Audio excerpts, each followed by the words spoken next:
switching over for a moment, we'll couple this in with New Mexico, but just talk about the Arizona assets at this point, where those slot in, maybe the status of some of the projects there as far as the Brescia pipes go. There was some push politically, there was some push to set aside some lands in Arizona.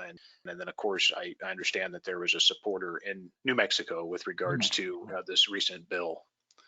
Right. One of the co-sponsor, of course, Barrasso in Wyoming has been a longtime supporter of the uranium industry, but also the co-sponsor from the Democrat side in New Mexico. The senator there was, a supporter of the bill as well, and a strong supporter of the enrichment facility down in southeast New Mexico.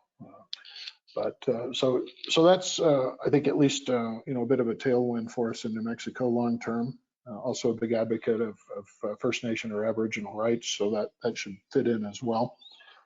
Like I said, we've got our work to cut out for us to do there, but we're committed to do it, and we view it as a 5-year process. So it's not something that we really see accelerating much or changing that timeline. We just got to stick to it, and I think things will fall into place.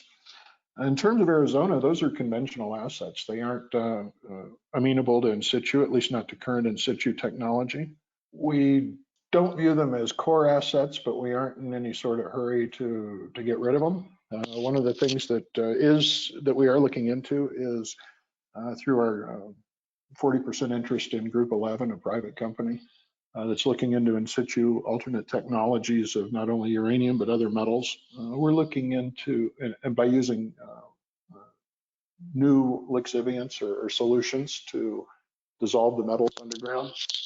We are looking at doing some test work on the Breccia pipes using different solutions that might make that ore amenable to ISR production, which would change the game on the high-grade Breccia pipes considerably.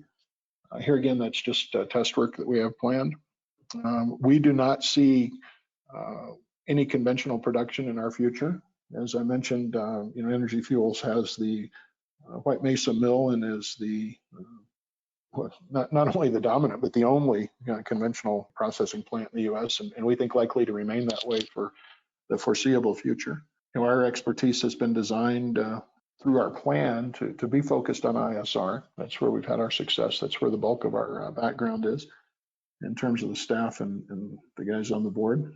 So we don't see, with the possible exception of a breakthrough on the Group 11 technology, doing any production activities on the Arizona stuff, the Breccia pipes. They're nice assets. They are permitted for exploration. They are discoveries made on several of them. We have a number of really good projects. I think 4 or 5 of them, I think, are outside of the withdrawal area, so they aren't affected by the land regulations. The rest of them are in areas that have been discussed for a relaxation of those restrictions, and obviously we're in favor of that. Whether it'll happen or not, I would have to say it's somewhat unlikely in the new administration.